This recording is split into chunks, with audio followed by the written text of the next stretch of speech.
We are live. Welcome, everyone.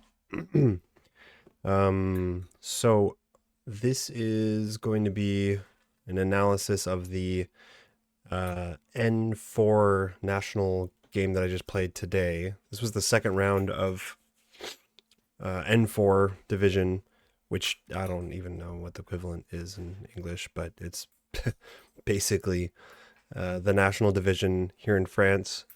The like approximate rating I would say is anywhere from, it could be as low as 1399 elo to like we literally had a 2000 rated player that we faced. So I don't I don't really get it, but I would say the average is around, we're talking around 1600 to like 1850 1900. um this was kind of an intense match because it's kind of a long story. There was this team that didn't want to come to our club because it's in kind of a sketchy neighborhood in Paris. And so there was some drama going into this match. They all showed up slightly late, and our arbiter decided to penalize them for that. So they all had 15 minutes taken off their clock. They didn't appreciate that. They kind of lashed out, and that is how the match started. It was pretty tense conditions. Anyways, so I am playing with the black pieces tonight, and this was just earlier. And my opponent is Alan, rated 1887. To be honest, I was not thrilled to see the rating, because he's just clearly a higher rated opponent. Like, I've only beaten a couple 1800. Actually, I've only beaten one 1800. I've drawn a few. Anywho, so and this was like a team match, so 8 players each team. 2 of their team members didn't show up, so like they immediately lost 2 points right there, and we had, a 2 point start, which I guess is nice for us. Anyways, all right, so this video is going to be, I guess, kind of dedicated to the English opening because, well, this could be a ready opening with just knight f3, but you guys will see. Knight f3, like, I'm not super familiar with, and so I would so much rather see e4 or even d4 at this point, or even c4. I kind of prepared against all of these and not knight f3, although luckily I did just play this in a blitz, in-person blitz the other day. Anyways, knight f3, I decided to go knight f6. Like I said, I had just played this in a blitz game, so I knew that like the first few moves here were okay. D6, and then if he had gone knight c3, then I just go for like the Nimzo Indian setup and plan on taking the knight, and then potentially going for this cool like knight e4 f5 setup that I got from Mr. Igor from Remote Chess Academy. That didn't happen.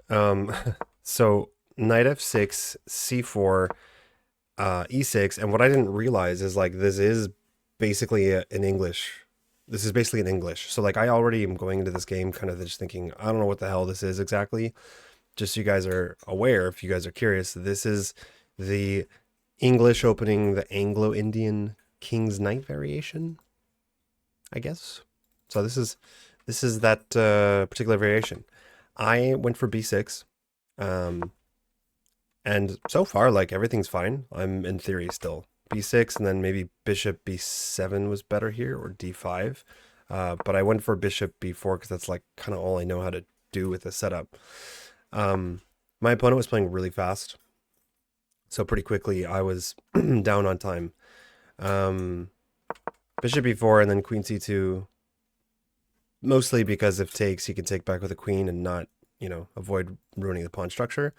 Here I go bishop g7 and a3, which is kind of to be expected. And up until now, I just know that I'm okay and that it's perfectly fine snapping the knight off, as you guys can see with the eval bar here. Oh, you guys cannot see. Let me switch that. This is perfectly even, for playing the black pieces. Like, already achieving equality out of the opening is not too bad. Queen takes c3. And then here I think is where this is the first move I really took a while to think. I just for some reason have problems castling really early. I hate letting my opponents get an early kingside attack, even if there is none. So sometimes I like to keep it flexible and wait to castle. That's sometimes good, that's sometimes bad, but um, but give me one sec here.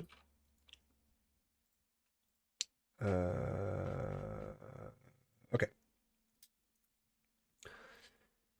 Yeah, so this is where we get out of sort of the very beginning of the opening, and I'm like, great, now what do I do? I just have to play off of instinct, basically. So I go for b6, sorry, d6 to get my knight out to d7. I've seen this idea, but I didn't know if this really worked in this exact opening. Bishop e2, knight b to d7, b3, and now, like, I'm kind of thinking, great, he's getting this really nice diagonal. He's building a battery. Castling into that is going to be really annoying, and it's just out of my comfort zone. And all I know is what I've been trying to play is this like knight e4 and then f5 setup, which is really cool because, well, basically that knight is really annoying. But that's mostly when they've already played d4, and this e4 square is really weak. And you know what? I'm actually wondering here, why didn't I? Right, so I can't play knight e4 right now because he just takes on g7. I would have loved to, but I couldn't do that. And so I was kind of deciding between c5, knight c5 to bring this knight over here. And I opted for knight c5, which is kind of the first inaccuracy. And then my opponent played d3, which I thought was, yeah, pretty solid. It's just like, what, it's like, I don't even know what the setup would be exactly, but he's clearly just trying to, like, look at this. Clearly just trying to take away all these square. It's not easy. This is not the kind of position that I like playing against. I'm not playing a Scandinavian. I'm not in my comfort zone here. So I had to kind of find ways to play against this. I decided to go queen e7. With ideas of maybe going like e5, e4. We got to break the center open somehow, even though he has the bishop pair. Switch the music up here. So yeah, so we go here. I go queen e7. Still not ready to castle. Like, I still don't know exactly where I want to castle. White castles, and then I play e5. Here, I honestly don't even know what I was thinking exactly, just that my bishop, the diagonal stays open. If he does go bishop b2, then I'm kind of shutting that down for the moment. I might go e4 because I would like to kick away the knight on f6. Sorry, f3. Without that knight on f3, like, I can get some really big kingside attacks. He responds with d4. So up until now, like, e5 is excellent move. d4 is excellent. I maneuver the knight to go to e4, so I was kind of happy to see this move, I would say. Knight c to e4. I could have gone. The computer, by the way, actually likes, let's see here, knight f to e4. So knight f to e4 is a move, because if the queen goes back, you'd think, like, it's kind of sketchy because your knight's your knight that's being attacked is defending the other knight being attacked, but the bishop is still covering him. And so here you would just go knight d7. And then this is definitely protected, e5. This is protected, but, like, I'm so out of my comfort zone here. This is not a position. None of these are positions that I'm used to. All of this is new to me, pretty much. So I just decided to go knight c to e4. How bad this can be. How bad can this be? I'm hitting the queen. So he's got to move the queen again. Goes queen c2, which is basically what I was expecting. And then again here, I'm like, what do I do? Like, what do I do? I don't know what I'm supposed to do in this position. So I decided to take, and this is kind of not the first mistake, but, like, the first big mistake that really changes the position. So if you can see here, we're roughly even. Like, here, white has a slight advantage.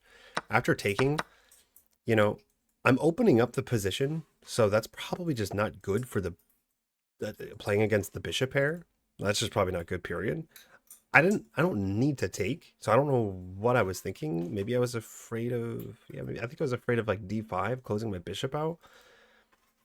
But me, let me know if any of you guys watch this or you're watching this on YouTube later, what you think about this. But there's no reason I needed to take. And I knew too. I was like, well, if takes, knight takes, his knight's maybe hopping into the position, but mostly I'm afraid about knight here and here. And if I flip the board, when I analyze this afterwards and look from White's perspective, it is so obvious that it is not a good move. I would like to see this as White. So I don't really know why I play this move, and I definitely regret it. The best move here is just simply just castling, like just castling. If he plays d5, let's see, d5, I guess we can go c6. Not the most obvious move to me, but like this is fine. Castle, and we're fine. That's not what happened. So here I take, he takes with a knight, and then there's this big problem with knight f5 coming in, and this was when I started to really crumble. But luckily, so I decided to play c5 and just let my opponent do this. My plan was to either go queen here, or I think maybe queen here, let him take on g7 to open the g file. And I was kind of saying like, go ahead and do it. I dare you. And after a long think, my opponent did take quite a while here. That didn't happen. He went back to f3. So he had a chance to gain the advantage, and he lost it. And now we're dead even. So boom, we're dead even. My opponent kind of believed my blunder there, or my bluff, sorry. He goes back. I have this awkward pawn on d6 that is hard to defend, but like at the moment, it's just not really much of an issue. Like the rook still has to come over, and I still got... It's going to take him a while to attack this weakness, but nevertheless, I go rook d8 before castling. I just figure I want to get ready to maybe play d5 and have a rook on the d file. I thought about castling long, but I did not think that was a good idea. So best move here, and this is kind of the most important part of the game, I would say. What's up, Witty? How's it going? The most important of the game, as far as I'm concerned, and if you guys are interested, like pay attention here, because this is a common tactic I have seen. I was looking at ideas of knight g4, because when you have the two knights here, even with the rook defending, you can often take on f2, and there's lots of tactics. I didn't see those tactics yet right away, because the bishop's defending. Sometimes you like take, and you get to take here with check, and you win a piece somewhere over here.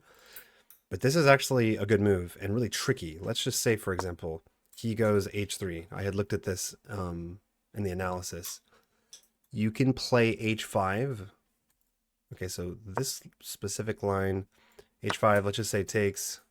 Immediately you're in big trouble. You can't play knight g5. I mean, you can, but it's just a free knight. The rook's opened up and the king's in huge trouble. So that's kind of cool. You can just lay this trap. It's also a brilliant move. The knight d2 is the best move here, and then queen e5. Wow, yeah, it's super aggressive. I love it. If he goes here, then you have mate, and if he takes, then you take and open up the h file. You take, you get mated. You go here. I go here. You're still mated. Wow, how do you stop this actually? f4. F4, and then en passant, knight takes. This is absolutely nuts. So anyways, we don't need to go into all this. There's another moment where knight g4 works. But he goes back. And then rook d8, bishop b2. And I believe it was here. So let's see. Castle is his best. Rook a to d1. I doubled up here. I think, yeah.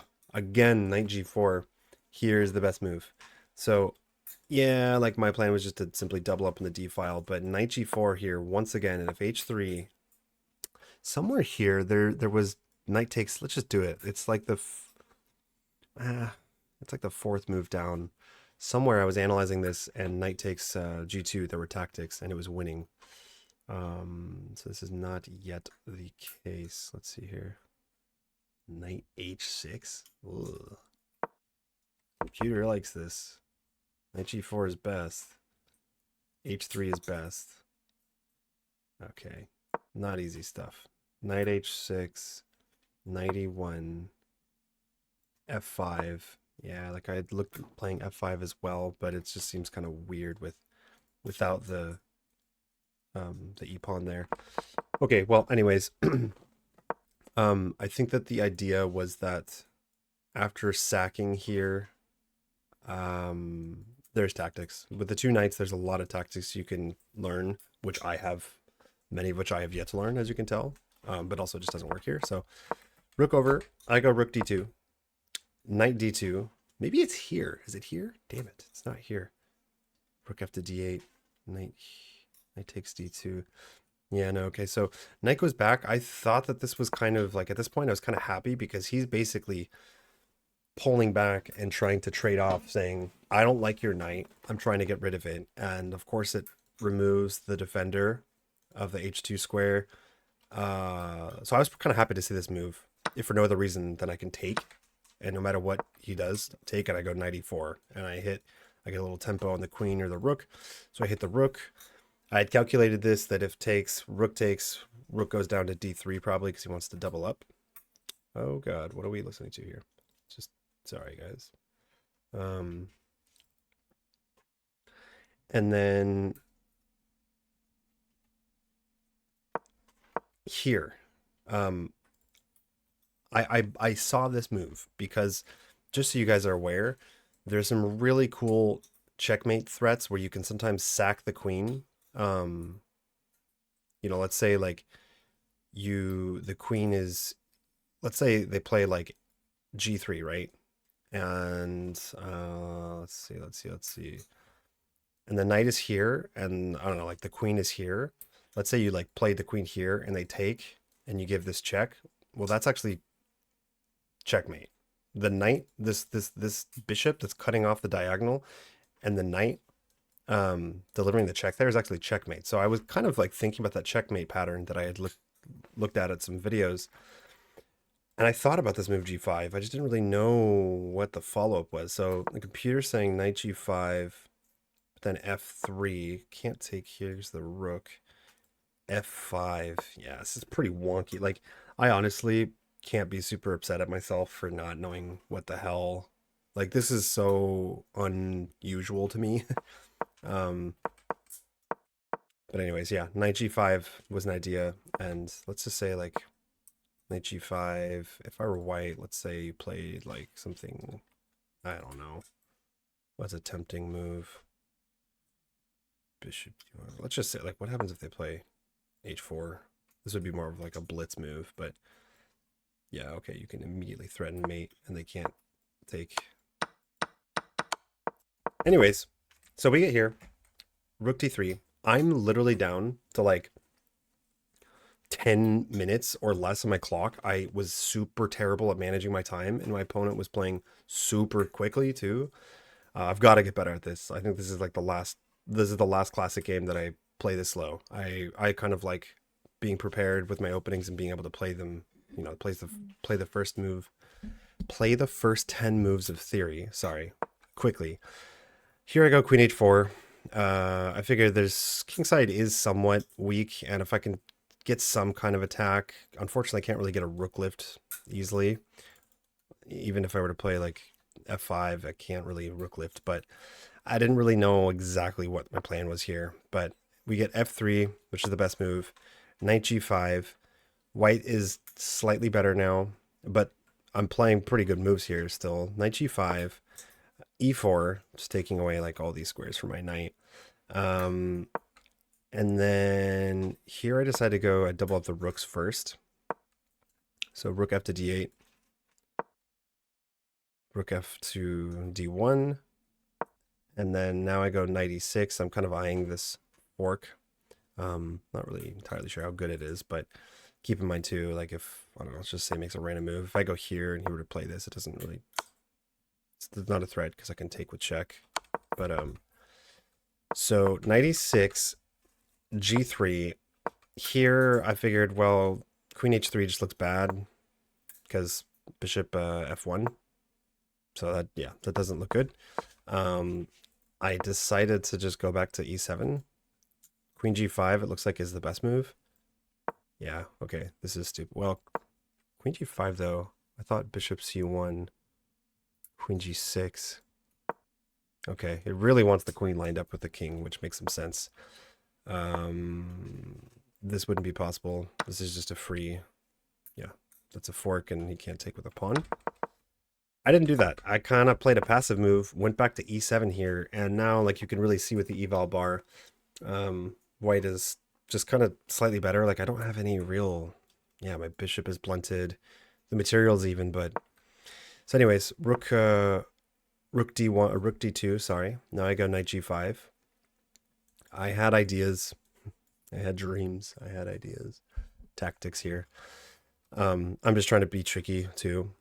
I'm probably about 5 or 6 minutes here, and this is like 1 hour, 30 minutes, you know, classical time control. We're not yet to the 40th move where you get the added 30 minutes. My opponent's at like 20 minutes or like 15 minutes, and I'm at 5 minutes. So just terrible time management on my behalf. But bishop back to f1. I guess he just doesn't want me getting in. I don't know. Yeah, this move makes a lot of sense to me. So even though it is actually a mistake. So wow, bishop f1 is a mistake because, did I miss something? Yeah, again, because f5, like I don't know, man. You can't push because I can take. Oh, that would be a miss. Oh, we can throw this move in. Okay.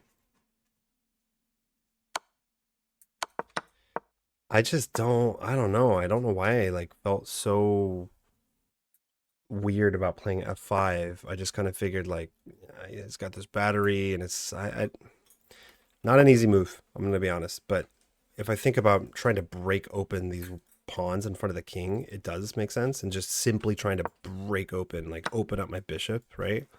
In fact, let's just say here, yeah, okay, I should have actually considered this, because here if takes, I immediately get a fork.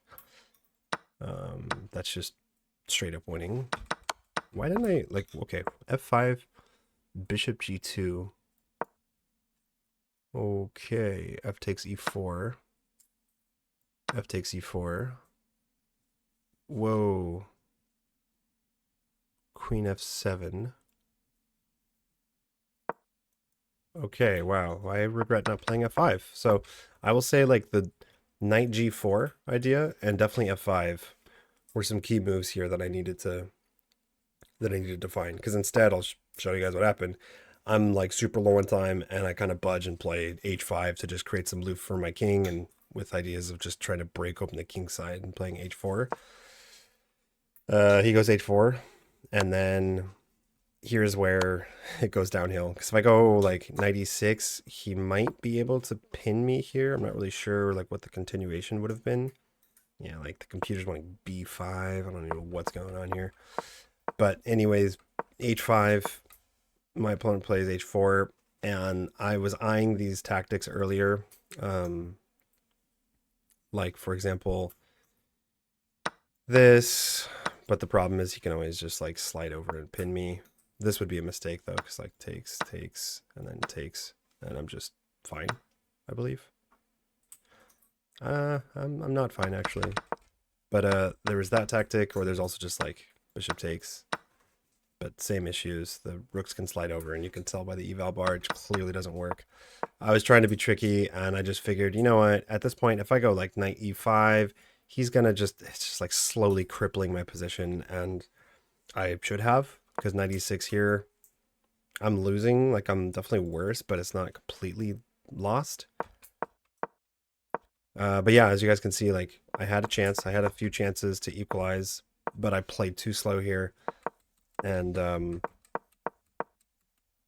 like, I mean, yeah, with 3 or 4 minutes on the clock, like good luck finding moves like f5 in a classical game. I could have, but so this is kind of where that game ended. Takes, queen here. I'm literally playing with like 2 or 3 minutes on the clock.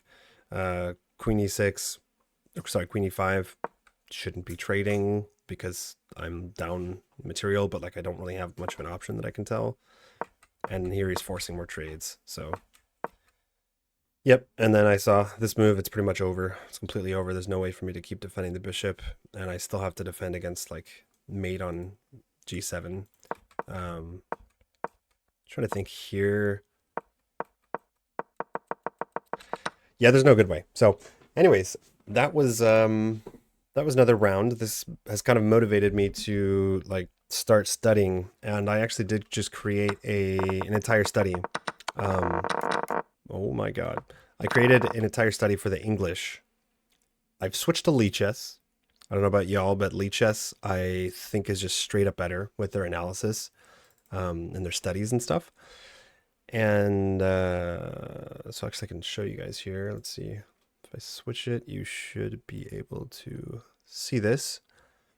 Yes, like this is a little English chapter I added, and I decided, all right, if basically knight f3 can transpose to an English, and that's what kind of happened.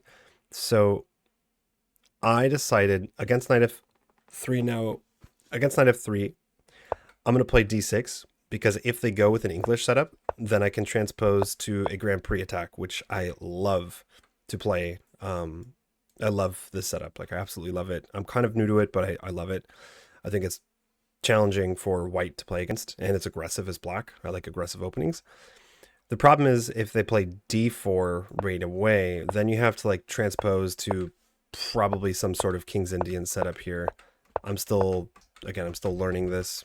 There's different options, but this is instead of going like knight f6, d6, bishop e4, and going for like a Nimzo Indian setup. Again, let me know what you guys think. What you like playing against knight f3. I mean, knight f3 could be any number of things too. Like, it's kind of annoying to see this move, because at least when I see, you know, if someone plays e4 against me, they're playing a Scandinavian. Whether they like it or not, we're playing a Scandinavian, and we are in my comfort zone. When someone plays knight f3,